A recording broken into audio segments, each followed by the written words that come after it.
ఓం శ్రీ సాయిరామ్. సత్యోపనిషత్ గ్రంథం నుండి కొంత భాగం తెలుసుకుందాం. సాయిరామ్. ప్రశ్న: భగవాన్, ఈనాడు ప్రజలు గుళ్ళు గోపురాలను దర్శిస్తూనే ఉన్నారు, తీర్థయాత్రలు చేస్తూనే ఉన్నారు, పూజా పునస్కారములకు లోటు లేదు, కానీ చెప్పుకోదగ్గ మార్పు ఫలితం కనిపించడం లేదు. బాబా: జపధ్యానములు, యజ్ఞయాగాదులు, భజనలను, సత్కర్మలను వచ్చును. ఇవి కాయమును కాలమును పవిత్రముగా పెంచునట్టువి, కానీ వీటిని ఆధ్యాత్మిక సాధనలు అనటానికి వీల్లేదు. ఈ కర్మలన్నీ మనసుతో చేయనట్టువే, దేహభావంతో ఆచరించినట్టువే. కనుక ఇలా సత్కర్మాచరణ ఆధ్యాత్మికం కాజాలదు. ఆత్మ విచారణే నిజమైన ఆధ్యాత్మికం. తాను దేహేంద్రియ మనోబుద్ధులను కాదనియు, దేశకాల మానవులకు తాను బద్ధుడు కాదనియు, నిత్య శుద్ధ బుద్ధ ముక్త నిర్మల స్వరూపమైన ఆత్మయే తాననియు గుర్తించుటయే నిజమైన ఆధ్యాత్మికం. నేను ఆత్మ బ్రహ్మము పరమాత్మ ఒకటే అని గుర్తించి, సర్వభూతములందున్న ఆత్మ ఒకటే అని గ్రహించి అనుభవ జ్ఞానం అందుటయే నిజమైన ఆధ్యాత్మికం. ఈనాటి భక్తులు భగవంతునికి అనేక పదార్థములు నైవేద్యం పెడతారు, కానీ ఆయన దాన్ని నిజంగా స్వీకరిస్తే నైవేద్యం పెట్టేవారు ఎంతమంది? ప్రసాదం తయారు చేస్తే సూపులు స్వామికి, మేపులు మీకు,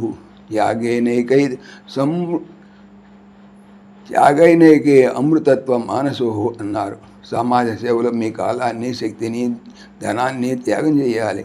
ప్రేమ త్యాగ రూపంలో ప్రకటితమవుతుంది. త్యాగం లేని ప్రేమ స్వార్థపూరితము, అర్ధరహితము. దేహభావాన్ని త్యాగం చేయాలి. దుష్ట భావాలను, దుష్ట చేష్టలను త్యాగం చేయాలి. త్యాగం ఎవరి కోసమో చేస్తున్నామని భావించకూడదు, మీకోసమే మీరు చేస్తున్నారని గుర్తించాలి. ఒక యోగి నదిలో పడిన ఆవును చూసి రక్షించాడు. ఆ దృశ్యాన్ని చూసిన వారు అతన్ని అభినందించగా ఆయన ఇలా చెప్పాడు: ఇందులో నా గొప్పతనమేమీ లేదు.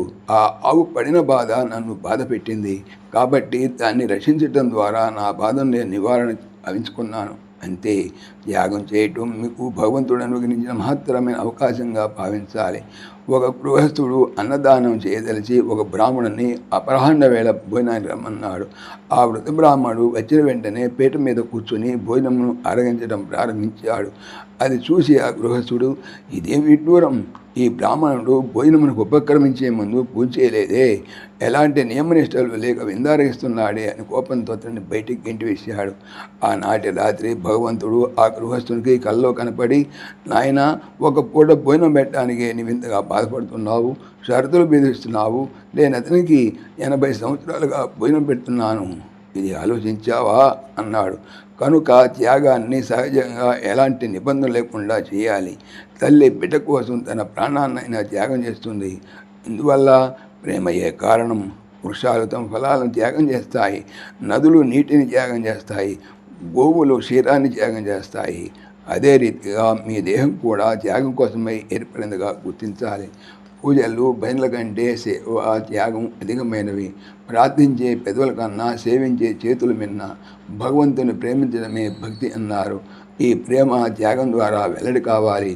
అట్టి ప్రేమ వలనే శ్రద్ధ, భక్తి, విశ్వాసములు బలపడతాయి. త్యాగమే యోగము, భోగమే రోగము. త్యాగమయమైన కర్మల ద్వారా ఆత్మవిచారణ అనే జ్ఞాన మార్గంలో ప్రవేశించాలి. ఇది దేహంతో మనసుతో ఆచరించే పూజా పునస్కారముల కంటే, తీర్థయాత్రల కంటే శ్రేష్టమైన మార్గము.